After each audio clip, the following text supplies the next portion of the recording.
Olá, eleitores de 50 cidades brasileiras vão voltar às urnas. E não vai ser diferente nas 3 maiores cidades do estado, Florianópolis, Blumenau e Joinville. Mas como medir aí a atuação do prefeito? A pesquisa é um termômetro? Sobre esse assunto eu converso aqui no estúdio com o professor Sérgio Saturnino Januário, coordenador do Instituto de Pesquisas Sociais da Univale, e também com o André Passos, que é o supervisor de campo do IPS, o Instituto de Pesquisas Sociais da Univale. Olá, professor, obrigado pela sua presença, obrigado, André. Professor, o senhor tem aqui um relatório, né, do trabalho feito no primeiro turno aí pelo Instituto de Pesquisas Sociais da Univale, nas cidades que vocês fizeram a pesquisa. Como é que foi feita a elaboração dessas pesquisas, né? Quem encomenda a pesquisa e como é que ela é aplicada nessas cidades? Aí no primeiro turno que foram acertadas todas as pesquisas, né?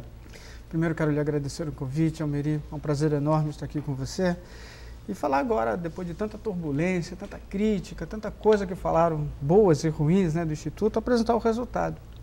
Queria antecipar que o melhor de tudo de fazer pesquisa eleitoral é ter um auditor, que é o resultado oficial do TRE.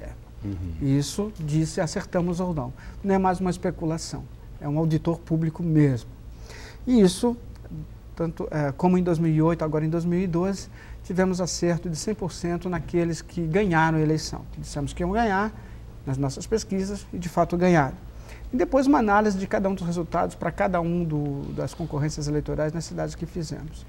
É um resultado de equipe, né? Nosso grupo é bastante grande, muitas vezes trabalhamos com até 30 pessoas, há uma complexidade nisso. Os planejamentos também não são daqueles tão fáceis como possam se imaginar. Há detalhes, minúcias, há coisas muito pequeninas que dão grande importância no resultado final. E para isso nós temos equipe. O André aqui representa parte dessa equipe, né? Que ele é o que cuida, por exemplo, ele e outras pessoas cuidam de toda a equipe de campo, que é a parte mais sensível de uma pesquisa. Como é que se elabora um questionário desse para saber quem está na frente na corrida eleitoral? Bem, há parâmetros legais sobre o perfil do eleitorado que nós precisamos levantar. A boa parte desses dados já são do TRE, outros são o próprio acúmulo de resultados de pesquisas que nós temos. E depois partimos direto, na maioria das vezes, para as perguntas de intenção de voto. Perguntas espontâneas, sem apresentar nenhum estímulo, nenhum cartão que dê nomes. As estimuladas, eventualmente transferência de votos para quando você tenha 3 ou mais candidatos. E rejeição para quando você tem 3 ou mais candidatos. E aí o melhor de tudo não é o resultado em si que aparece, mas os cruzamentos potenciais que indicam o que deve ser feito, como deve ser feito. É o que chamamos de ferramenta de gestão para uma campanha eleitoral. Como que se atua em campo? Como é que é dividido a cidade, por exemplo, para atuar e fazer essa pesquisa? A cidade tem amostra, ou seja, essas amostras são estratificadas. Nós pegamos em cada bairro, em cada setor que tem colégio eleitoral na cidade para poder fazer a pesquisa. Por exemplo, em Itajaí tem bairro como Limoeiro, que são 5 pesquisas. Nós vamos até lá, fazemos 5 pesquisas. Como bairro como Cordeiros, que são 150, 180 pesquisas. Vamos lá, coletamos essas 180 pesquisas. Existe uma matemática aí para estipular o número de eleitores pesquisados? Sim, já é uma fórmula tradicional utilizada na literatura de pesquisas quantitativas eleitorais e não eleitorais. Você precisa saber qual é a quantidade de pessoas, a amostra para a população chamada finita, você sabe quantas, e distribuir essas pessoas nos seus grupos, nesse caso, nos seus grupos de região. Então, para cada região, uma quantidade. Como o André falou, se precisar fazer uma entrevista lá em Limoeiro, nós vamos lá fazer. Porque o que importa numa pesquisa quantitativa é a diversidade do fenômeno para aquelas pessoas que atuam naquele fenômeno. Então, nós vamos lá, essa única pessoa a ser entrevistada lá em Limoeiro é muito importante, ela tem um peso, tamanho, tal qual 150 pessoas em Cordeiros, vamos supor, porque ela traz a diversidade daquela região, ou a diversidade daquela região para a cidade, que é o elemento, o conjunto da pesquisa, né? A abrangência da nossa pesquisa. A pesquisa para Itajaí, e não para Limoeiro ou Cordeiros. Então fizemos toda essa distribuição. Além disso, tem distribuição por gênero, quantas mulheres devemos entrevistar, num intervalo também, numa variação, e quantos homens temos que entrevistar. E uma sequência de estratificações que são absolutamente necessárias ser realizadas para que a pesquisa seja bem feita. para que o resultado seja muito confiável e para que as pessoas consigam usar aquele resultado com tranquilidade, sabendo que assim estão num caminho certo ou operando algum tipo de modificação na sua trajetória. Mas isso não é só para eleitoral não, viu, Almeri? Serve para mercado, serve para comportamento de consumo, clima organizacional, pesquisa de opiniões variadas, enfim, serve para todos os parâmetros de pesquisa quantitativa. Uhum. Como que o eleitor recebe, assim, algum eleitor se recusa a responder? Como é que vocês abordam esse eleitor? A pessoa, o pesquisador nosso, ele pega e se identifica como um funcionário do Instituto e pergunta se o eleitor ele vota no município que está sendo feita a pesquisa, né?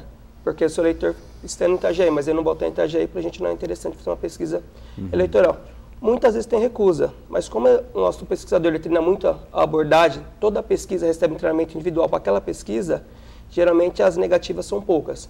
Mas quando é negativa, a gente pede obrigado, da mesma forma, bom dia, e seguimos a outra pessoa. Uhum. Tem uma determinada, na realidade, uma missão. Você vai ter que entrevistar 10 pessoas naquele determinado bairro, por exemplo. No bairro Fazenda vai entrevistar 50 pessoas. Isso. Então tem que trazer esses números, né? Só que, nesse caso, nós trabalhamos sempre em equipe. Não é por produtividade de cada um dos pesquisadores, mas de equipe. Alguns vão conversar, tem pessoas que a gente dá bom dia, ela explica, né? E tem pessoas que mal piscam quando a gente também dá bom dia. Há variações no comportamento que precisamos, então, ajustar. Não é quantas entrevistas cada um vai fazer, mas a equipe tem que fazer tantas. Então, não há essa necessidade de produtividade, até para evitar riscos de, sei lá, já ocorreu esse tipo de coisa, essa acusação para outros institutos, né, de que alguém preencheu seus próprios formulários, enfim. Então, para nós, fizemos assim, e cada 4 pesquisadores tem um supervisor, que faz controle ocular de como estão ocorrendo as coisas ali. Então, vai lá, é realizado a quantidade, sai de campo, a técnica para tudo, o tempo social da fala, o comprimento, o ajuste do corpo, como vai usar o corpo para determinada expressão, tom de voz, a métrica, a recorrência da palavra, quantas vezes você diz a mesma palavra, ou o mesmo sentido, mudando a palavra, mas dando o mesmo sentido. Tudo isso é a complexidade da pesquisa. Alguns podem imaginar, é só fazer uma pergunta, não é bem assim. É muito mais do que isso. Existe didática, pedagogia, uma ação controlada de todo o comportamento comunicacional do grupo, da equipe, de cada indivíduo. É por isso que as pesquisas devem ser muito bem elaboradas, muito bem planejadas. E o entrevistado ele tem que sentir a credibilidade também do entrevistador, né? Por isso trabalhar com tom de voz, né? Exato. Se o cara está muito irritado, a gente chama assim, baixamos uma oitava, né? Nada mais tranquilizador de se alguém gritar, você falar mais baixo. E quem são os pesquisadores? Qual é o perfil deles aqui do Estudo de Pesquisas Sociais? São alunos, estagiários, contratados? Eles são contratados pelo Instituto para aquela realização daquele trabalho, mas são todos registrados conosco. Né? Eles têm credenciais de formação, eles são formados aqui por nós, com os nossos critérios. Não é uma espécie de deixa como está, assim vai dar certo. Nada disso, não fizemos esse tipo de aposta. Como o André falou, para cada pesquisa de campo, há um encontro prévio com esses pesquisadores, dizendo o que vai ser, como vai ser e o que precisamos para que seja bem feito. Essas pessoas são da universidade. Como um dos critérios já tem que ter feito um curso ou uma disciplina de metodologia, e depois passam por um curso nosso, para que possam fazer o trabalho de forma bastante adequada. Ainda assim, tem a supervisão direta, como eu lhe falei antes, né, ocular, durante o período de execução. Novos pesquisadores fazem uma quantidade menor de entrevistas e com supervisão mais direta de cada um dos nossos supervisores. Agora, como que vocês atuam, o que a gente estava falando, né, antes de começar o programa? Por exemplo, no bairro, onde o candidato tem uma influência muito grande, vamos dizer assim, lá o candidato de Bombinhas, ele é do bairro, não é do centro, mas é do Canto Grande, tem uma influência bastante grande nessa determinada localidade. Como é que é feita essa pesquisa? Vocês separam, não ouvem as pessoas desse bairro onde ele tem a influência ou ouvem também? Ouvimos, essas pessoas votam, são eleitores, participam da nossa população. Então o André pega a equipe dele e vai para lá. Só que lá o André tem que fazer, o grupo dele tem que fazer 60 entrevistas. E vão fazer. Mas um dos candidatos é de lá. Mas esse grupo vai votar e precisamos saber como é que ele vai votar. Muitas vezes as pessoas se enganam. O candidato é de lá, então lá ele tem maior rejeição, porque as pessoas o conhecem mais cotidianamente. Nós fizemos a pesquisa para a cidade, então não há como excluir qualquer pessoa ou qualquer grupo. Quem não é entrevistado, aí são aqueles que têm identificação prévia, um bota, uma camisa, um boné de um partido ou candidato.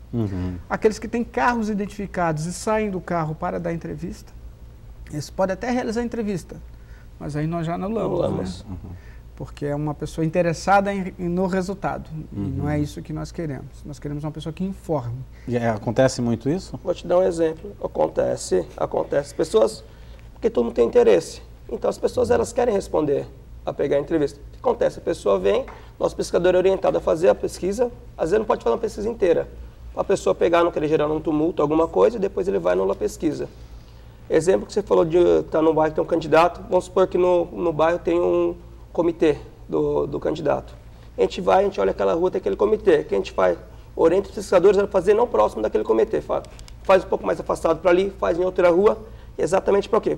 Pegar um lugar que não sofre essa influência e mesmo assim pegar a diversidade daquele bairro. Às vezes, até para evitar tumulto e constrangimentos, algumas pessoas vêm nos dar entrevistas. A entrevista, nós coletamos essa entrevista, porque se recusarmos, isso já aconteceu conosco, inclusive, a pessoa pode se tornar agressiva. Então lá ela é feita a entrevista, nós anulamos e todo esse material está conosco. Então quem quiser saber como é que foi feito, quiser ter acesso aos canhotos de resposta, a Justiça Eleitoral, fazer um pedido para a Justiça Eleitoral, a juíza determina, nós apresentamos. Estão tudo ali. Os anulados, os validados, por que foi anulado e onde foi anulado, se foi em campo ou se foi no controle interno, que também pode ser anulado aqui dentro. Ok, professor. A gente vai fazer um rápido intervalo, daqui a pouco eu volto a conversar com o professor Sérgio Saturnino Januário e com o André Passos, do Instituto de Pesquisas Sociais da Univale, sobre pesquisa eleitoral. Um instante só.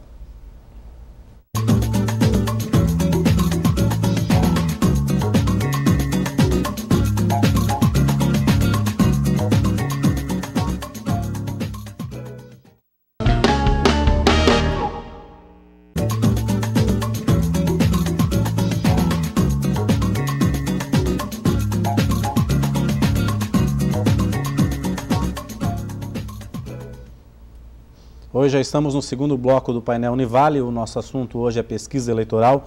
Eu converso aqui no estúdio com o professor Sérgio Saturnino Januário, que é o coordenador do Instituto de Pesquisas Sociais da Univale, e também com o André Passos, que é o supervisor de campo também do Instituto de Pesquisas Sociais da Univale. A gente está conversando um pouquinho sobre o resultado das eleições agora do primeiro turno e como é feita essa pesquisa de intenção de votos. Professor, tem algumas pesquisas que falham na realidade, como o que aconteceu em Blumenau, onde a candidata lá do PT, ela estava em primeiro lugar. Como que isso ocorre? Alguns erros de pesquisa se dão no próprio processo de amostragem. Como é que você faz a distribuição da amostra, como é que faz a concepção dessa amostra. Existe um conjunto de fórmulas estatísticas para você definir isso. Essas fórmulas estatísticas devem ser definidas segundo algumas concepções teóricas. Qual é a ideia, por exemplo, do comportamento eleitoral? O que é, como é que você explica a ideia eleitor em termos de seus comportamentos ativos? E tudo isso começa a fazer o registro de como você vai fazer a sua pesquisa. Para outras pesquisas, outras ideias, outros conceitos, outras metodologias. E muito provavelmente o que ocorrera lá em Blumenau foi a impossibilidade de captar esse movimento de mudança eleitoral, do comportamento eleitoral. Provavelmente por um problema metodológico ou técnico na abordagem. Ou concentração da pesquisa em determinadas áreas das cidades, o que promoveria, como você falou antes, a baixa diversidade, porque se não consulta a população toda e vai naquelas áreas que tem maior concentração para um determinado candidato, aí você faz o que nós chamamos de enviesamento, você cria um viés, né, uma perturbação no plano de pesquisa. Ou, de outra maneira, a própria fórmula segundo a qual se fez o plano amostral. O que é muito pouco provável que tenha acontecido a segunda etapa, esse segundo caso. Mas isso é próprio para os institutos. Como nós, a cada período eleitoral, formulamos um relatório de resultados, todos os institutos devem fazer, já que, de alguma maneira, pesquisa tende a influenciar determinados comportamentos, sejam eleitorais ou não eleitorais, políticos ou não políticos e assim por diante. Quantas perguntas, por exemplo, numa campanha, numa pesquisa específica dessa, que é a pesquisa eleitoral, tem o questionário? O que é perguntado aí para o eleitor? Olha, geralmente uma pesquisa ela vem de 4 a 5 módulos. Que a gente pergunta, tem módulo que é o módulo interno, falando sobre o pesquisador, o bairro que está. Tem o módulo de perfil socioeconômico, para saber a idade, o gênero da pessoa, escolaridade, lugar que ela mora. Tem a pesquisa também que a gente avalia a gestão, como é que ela está avaliando, como é que está sendo aquela gestão. E também perguntando sobre o candidato, sobre quem ela vai votar, que pode ser espontânea, né? Aquela pergunta, ou se não estimulada, do qual entregamos o cartão, temos para o candidato a prefeito, e temos também um módulo que pode ser para quem ela vai votar para vereador. São esses módulos. Nesse cartão, então, tem o nome dos candidatos. De todos os a pesquisa candidatos. Espontânea é uma pergunta direta. Isso.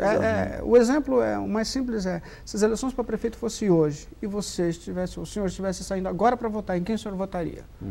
Pronto. Aí, claro, tem toda uma técnica ocular do comportamento físico do entrevistador para o entrevistado, de como ele vai se comportar nesse momento. Vem a resposta.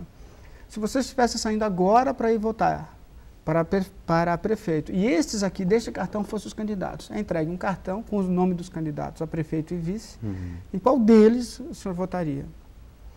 E aí vai, no decorrer, geralmente uma pesquisa um pouquinho mais rápida, que chamamos, essas mais básicas, ela vai ter mais ou menos umas 15 perguntas, algumas que não são respondidas pelo informante, né, como o André falou, que são de controle interno, e outras que são aquela que estimula o informante a responder.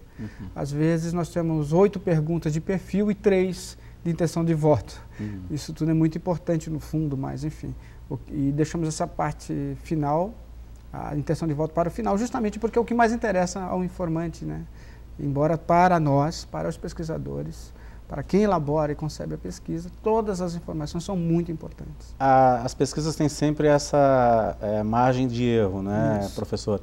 Isso é para medir também aquele eleitor que mente, que diz que vai votar num candidato e vota no outro, é isso? Essa margem de erro serve para isso? Serve para isso, para pegar os inconvenientes ou a variação da diversidade naquela população. Já que nós não fizemos censo, né, ainda com censo há a possibilidade de uma variação no resultado final, as pessoas podem mudar o seu comportamento, né? Nós fizemos a amostra, e a amostra, o conceito fundamental dela é que o eleitor resolve os seus problemas de definição de candidato nas suas relações sociais, relações de amigos, relações na empresa, relações familiares, de vizinhança. Então, quando nós coletamos uma informação de uma pessoa, nós coletamos uma informação de um conjunto de relações, uma síntese daquela. Trazemos isso para nós. Ora, se ele mente, desvia ou faz qualquer outro comportamento, ele vai criar algum tipo de problema na pesquisa. É justamente por isso que tem um erro amostral. Qualquer dificuldade ali, um informante será diluído no conjunto de 700, por exemplo, e o peso dele fica muito menor. E possibilita, então, termos esses erros, essa variação entre o ponto apresentado, né, o resultado apresentado, e o erro amostral, que é para mais ou para menos. O André falou aí são os vários tipos de pesquisa, né? Essa pesquisa também serve para o candidato eleito ter um parâmetro depois do que a comunidade que ele vai administrar espera dele também? Isso, essas são pesquisas em seguida, elas são pesquisas de expectativa. Independente se é um caso de reeleição ou um caso de um novo prefeito.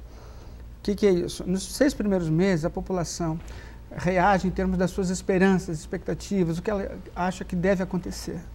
Não há ainda como mensurar o comportamento do gestor. Somente no segundo semestre, metade para fim do segundo semestre do primeiro ano, é que você já consegue fazer uma pesquisa de avaliação propriamente dita. Então, diante dessa, como você ainda não pode ter no primeiro semestre uma pesquisa de avaliação, você recorre aos resultados de pesquisa. Quem vota, quem rejeita, o que espera, indicação de problemas pela população, problemas na rua, no bairro, na cidade. Enfim, você tem um conjunto de dados que servem como ferramenta para iniciar a gestão naquele período ainda das expectativas da população. Algum candidato que vocês pesquisaram causou uma surpresa maior, por exemplo, assim, quanto ao número de votos, que a pesquisa não apontou, foi acertada, mas não apontou? a porcentagem de votos? Não? Nós temos nesse relatório, que vai ser entregue para a imprensa ainda nesta semana, nós temos esses resultados, cada uma das cidades. Há variações para mais ou para menos. O que mais surpreendeu foi o caso de Itajaí, que nós tivemos maior quantidade de abstenção para prefeito do que para vereador, o que é muito inusitado. Essa é uma coisa que nos deixou impressionados. As pessoas foram votar, acabaram se abstendo para prefeito e votando para vereador. O que podemos dizer é que a principal motivação dela foi o voto para vereador e não para o prefeito, né, dessa população. Embora a diferença tenha sido pequena, isso é muito raro acontecer. Geralmente você tem mais abstenção para vereador do que para prefeito. Isso foi uma das coisas. A variação do resultado da pesquisa que nós temos para o resultado eleitoral oficial, sim. Por quê? Porque nós fizemos antes do dia do voto, da votação. Alguns resultados aqui são com 26 dias, 28 dias antes do período eleitoral. Há a possibilidade de mudar o comportamento de um grupo específico naquela população de eleitores. Ou, o que é mais decisivo, é para onde vão os indecisos quando nós apontamos na pesquisa. Mas é uma coisa que se alerta que é muito importante. O resultado da pesquisa é resultado da pesquisa para a população eleitoral toda. O resultado eleitoral apresentado pelo TRE é do voto válido. Portanto, não é a mesma marca de população. Sim. Não é a mesma coisa. É preciso, então, ponderar. Este relatório traz esses resultados ponderados. E aí tem os nossos níveis de acerto por cada cidade para cada um dos candidatos que concorreram. Para um outro candidato, há uma variação fora do intervalo ali do erro amostral. Isso em virtude, sobretudo, dos indecisos, que eles migram para algum. Os indecisos têm uma tendência em algumas cidades de fazer voto útil. Né? O que é isso? Votar no segundo colocado para alertar que o primeiro, que ainda vai ganhar, né, que ele deva tomar cuidado. Esse é um voto útil em termos de política. E tem um voto útil eleitoral. Eu vou votar naquele porque aquele vai ganhar mesmo. Isso é menos comum, cada vez menos comum. Cada vez isso é menos uma motivação para o eleitor. Ele não vota em quem está na frente.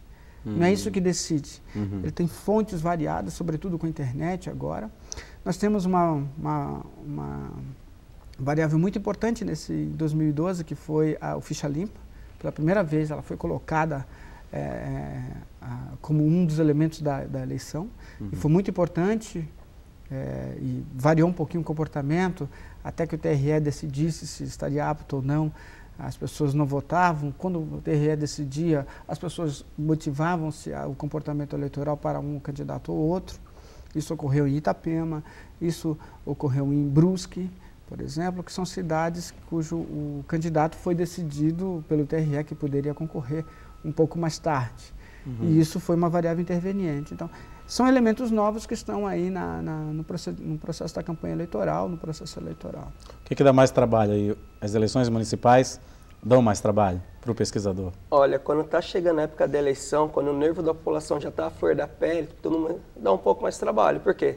Tem mais comício, tem mais viés, as pessoas estão mais alvoroçadas com aquilo, estão na maior expectativa. Então, nessa época, a gente tem que tomar um pouco mais de cuidado, mas não é nenhum trabalho que não tenha como controlar. O que o TRE prevê? Quem que pode encomendar a pesquisa? Qualquer pessoa pode encomendar? Qualquer pessoa, desde que seja informado quem foi que encomendou, quem foi interessado naquela pesquisa. A coligação pode encomendar? Pode, uma pessoa pode encomendar, uma coligação, um empresário, um candidato, não há problema nenhum nisso. Quer dizer, isso é tudo regulado por legislação específica. Agora, vocês fizeram a pesquisa de intenção de votos no maior colégio eleitoral do estado também, que é Joinville, né? Como é que foi esse trabalho, assim?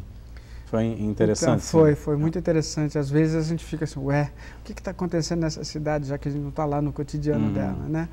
Fizemos 2 pesquisas que davam 2 candidatos, 3 candidatos tecnicamente empatados, os quais eram Marco Tebaldi, Kennedy Nunes e Udo Döller. Nessas 2 pesquisas, mais ou menos, um comportamento regular. Na última levantamento que fizemos, ainda no mês de setembro, início do mês de setembro, nós pegamos uma queda muito intensa do candidato Marco Tebaldi. Ele saiu de 27%, se eu não me engano, para 16%, e um crescimento proporcional para os outros 2 candidatos, que é o Kennedy Nunes e o Udo Döller. e foram esses que foram para o segundo turno, né? Estão em segundo turno em Joinville. Enfim, fomos o primeiro instituto que detectou esse movimento do comportamento eleitoral lá. O que nos deixou bastante surpresos, esse movimento, já que não sabíamos exatamente do cotidiano da cidade. Algumas pessoas pediam explicações e a gente dizia, olha, eu não conheço bem a cidade, não sei exatamente o que está acontecendo todos os dias, porém, podemos afirmar que esse é um comportamento que está acontecendo lá. Tecnicamente é isso que está acontecendo. Os motivos sociais, eleitorais ou políticos, nós não temos condições de explicar. Professor, então, só para encerrar, esse relatório vai ser divulgado para a imprensa agora na quarta-feira, é isso? Isso, agora nessa semana. Das eleições aqui da região e também tem essa experiência de Joinville, de Joaçaba também, é isso? Fizemos Joinville, Joaçaba, São João Batista e Brusque e outros municípios aqui da região da Anfre. Embora tenhamos assim, convite para fazer em vários lugares, nosso calendário já estava esgotado quando isso ocorreu. E dá muito trabalho a eleição municipal. Dá muito trabalho, porque o resultado eleitoral vira um debate eleitoral. E para nós não entramos nesses debates eleitorais ou políticos em virtude de resultados eleitorais. Nosso trabalho é técnico, não é político. Ok, professor. Obrigado pela sua presença aqui. Obrigado também, André. O painel Univale volta amanhã. Até lá.